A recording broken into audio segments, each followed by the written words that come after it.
আসসালামু আলাইকুম, শুভ সকাল। সবাইকে স্বাগত জানাচ্ছি আমার দেশ লিড নিউজে। সঙ্গে আছি আমি মাহবুবুর রহমান ইমন। আমাদের আজকের লিড নিউজের শিরোনামটি হলো জুলাই সনদ বাস্তবায়নে সব দল গণভোটের পক্ষে। নিউজটি লিখেছেন আমার দেশের স্টাফ রিপোর্টার। চলুন দর্শক, জেনে নেওয়া যাক লিড নিউজটির বিস্তারিত। জুলাই সনদ বাস্তবায়নের জন্য জনগণের সম্মতি নিতে গণভোটের পক্ষে একমত হয়েছে সব রাজনৈতিক দল। আগামী জাতীয় সংসদ নির্বাচনের দিন এই গণভোট আয়োজনের পক্ষে মত দিয়েছে বিএনপি ও জাতীয় নাগরিক পার্টি এনসিপি। তবে নির্বাচনের আগে গণভোটের দাবি জানিয়েছে বাংলাদেশ জামায়াত ইসলামী। 15 অক্টোবরের মধ্যে সনদ বাস্তবায়নের পদ্ধতি নিয়ে সুপারিশ চূড়ান্ত করে অন্তর্বর্তী সরকারের কাছে জমা দেওয়ার পরিকল্পনা করছে ঐক্যমত্য কমিশন। গতকাল রোববার রাজধানীর ফরেন সার্ভিস একাডেমিতে জুলাই সনদ বাস্তবায়ন পদ্ধতি নিয়ে দলগুলোর সঙ্গে কমিশনের বৈঠকে এসব সিদ্ধান্ত হয়। বৈঠক শেষে কমিশনের সহসভাপতি ডক্টর আলী রিয়াজ বলেন, জুলাই সনদ বাস্তবায়নের বিষয়ে উল্লেখযোগ্য অগ্রগতি হয়েছে। দলগুলোর মধ্যে এক ধরনের ঐক্যমত্য প্রতিষ্ঠিত হয়েছে। সনদ বাস্তবায়নের জন্য জনগণের অংশগ্রহণ নিশ্চিত করা জরুরি। জনগণের সম্মতি অর্জনের জন্য গণভোটের বিষয়ে দলগুলো একমত হয়েছে। আমরা এটিকে বাস্তবায়ন প্রক্রিয়ার প্রথম বড় পদক্ষেপ হিসেবে দেখছি। তিনি আরও বলেন, এর আগে 3টি বৈঠকের পর দলগুলোকে পারস্পরিক আলাপ আলোচনার জন্য কিছু সময় দেওয়া হয়েছিল। সেই সময় শেষে রোববার বৈঠকে এসে গণভোট ও সাংবিধানিক সংস্কার নিয়ে দলগুলোর মধ্যে একটি অভিন্ন অবস্থান তৈরি হয়েছে। আলী রিয়াজ বলেন, ফেব্রুয়ারি নির্বাচনের মাধ্যমে যে আইনসভা গঠিত হবে সেটিকে এমন বৈশিষ্ট্য দিতে হবে যাতে জুলাই সনদের ভিত্তিতে প্রস্তাবিত সাংবিধানিক সংশোধনগুলো সহজে সম্পূর্ণ করা যায়। এ বিষয়ে কার্যত দলগুলো একমত। পূর্বে দলগুলোর একাংশ সংবিধানের 106 অনুচ্ছেদের মাধ্যমে সুপ্রিম কোর্টের মতামত নেওয়ার কথা বললেও বর্তমানে অধিকাংশ দলই মনে করছে এর আর প্রয়োজন নাও হতে পারে। রাজনৈতিক দলগুলোর সহনশীলতা ও অবস্থান পরিবর্তনের সাহসিকতার জন্য ধন্যবাদ জানিয়ে তিনি বলেন, তারা দলীয় অবস্থান থেকে সরে এসে জাতীয় ঐক্য তৈরিতে ভূমিকা রেখেছে।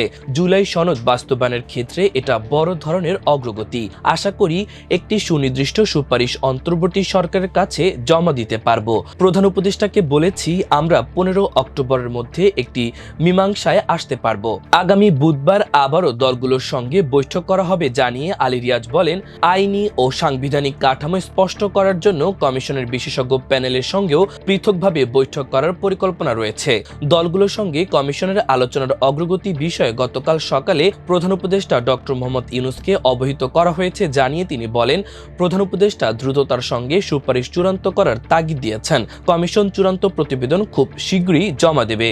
জানা যায়, ঘণ্টাব্যাপী এই বৈঠকে জুলাই সনদের বিষয়বস্তু, এর বাস্তবায়ন পদ্ধতি নিয়ে রাজনৈতিক দলগুলোর মনোভাব এবং এ বিষয়ে ঐক্যমত্য কমিশনের অবস্থান তুলে ধরা হয়। প্রধান উপদেষ্টা ঐক্যমত্য কমিশনের কাজের অগ্রগতিতে সন্তোষ প্রকাশ করেন। কমিশনের সহসভাপতি অধ্যাপক আলী রিয়াজ বলেন, ঐক্যমত্য কমিশন সব রাজনৈতিক দল থেকে ব্যাপকভাবে সহযোগিতা পেয়েছে।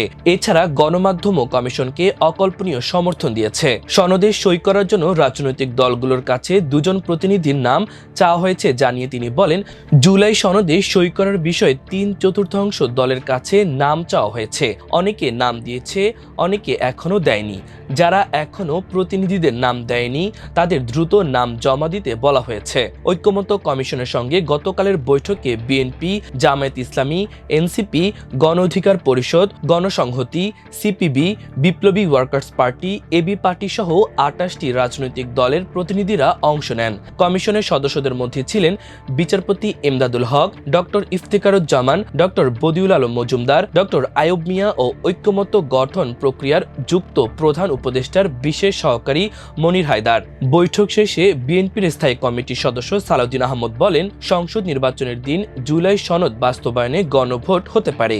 সনদে কি থাকবে তা জনগণের কাছে উন্মুক্ত থাকবে। এ জনরায় হবে চূড়ান্ত। আগামী সংসদ গণভোটের রায় মানতে বাধ্য থাকবে।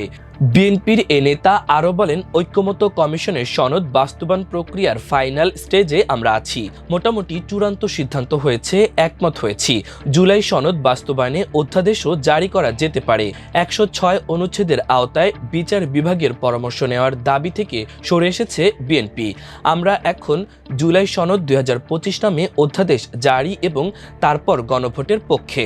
বৈঠকের ফাঁকে এনসিপির যুগ্ম আহ্বায়ক সারোয়ার তুষার সাংবাদিকদের বলেন, জাতীয় নির্বাচনের দিন সাধারণ ভোটের পাশাপাশি গণভোটের জন্য আলাদা ব্যালট থাকবে, যেখানে সনদের আইনি ভিত্তির বিষয়ে জনগণ মতামত দেবে। ভাষাগত ভিন্নতা বাদ দিলে জুলাই সনদের আইনি ভিত্তির বিষয়ে দলগুলো মোটামুটি একমত, যেখানে সনদ বাস্তবায়নে জনগণ হ্যাঁ বা না ভোট দেবে। তিনি আরও বলেন, নোট অব ডিসেন্ট যেসব বিষয়ে দলগুলো একমত হয়েছে সেগুলোকে একমত বলে ধরে নিতে হবে। এক্ষেত্রে লিগ্যাল ফ্রেমওয়ার্কের বিষয়টিও অনুসরণ করা যেতে পারে। আমরা মনে করি সব রাজনৈতিক দল একমত হলে জনগণ জুলাই সনদ বাস্তবায়ন করার পক্ষে রায় দেবে। সারোয়ার তুষার বলেন, এই সরকারের সময় জুলাই সনদের আইনি ভিত্তি দিতে হবে, কারণ পরবর্তী সরকার সংখ্যাগরিষ্ঠতার ভিত্তিতে তা বাদ দিয়ে দিতে পারে। তাই জনগণের অভিপ্রায় অনুযায়ী এই সরকারকেই বিষয়টি সমাধান করতে হবে। এদিকে জুলাই সনদ বাস্তবায়নে নির্বাচনের আগে গণভোটের দাবি করেছে জামায়াত ইসলামী। বৈঠকের বিরতিতে দলটির সহকারী সেক্রেটারি জেনারেল হামিদুর রহমান আজাদ বলেন, জুলাই সনদ বাস্তবায়নে আইনি ভিত্তির জন্য গণভোটের বিষয়ে বিএনপি সহ সব রাজনৈতিক দলের মধ্যে দূরত্ব কমে এসেছে। সবাই গণভোটের পক্ষে একমত হয়েছে। গণভোট নির্বাচনের আগে না পরে হবে এটা নিয়ে আলোচনার সুযোগ আছে, তবে আমরা চাই সে গণভোট নির্বাচনের আগেই হোক। তিনি আরও বলেন, জনগণ গণভোটে অভ্যস্ত নয়।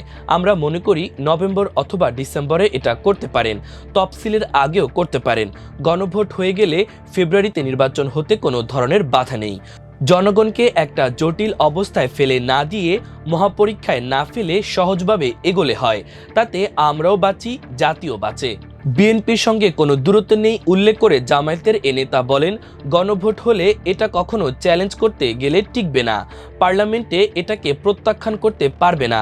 গণভোটের রেজাল্ট যদি আমাদের বিপক্ষেও যায় আমরা এখানে ছাড় দেব, আমরা জনগণের সিদ্ধান্তকে মেনে নেব, এটি নিয়ে আমাদের কোনো আপত্তি থাকবে না। ঐক্যমত্য কমিশনের প্রথম 2 ধাপের সংলাপে 84 বিষয়ে একমত হয় রাজনৈতিক দলগুলো। পরবর্তী সময় সেখান থেকে 4টি বিষয় বাদ দেওয়া হয়। এই হিসাবে এখন সনদে থাকছে 80টি বিষয়। প্রিয় দর্শক, আমাদের লিড নিউজের আয়োজন এ পর্যন্তই। সবাই ভালো থাকুন, সুস্থ থাকুন, আমার দেশের সঙ্গেই থাকুন। আল্লাহ হাফেজ।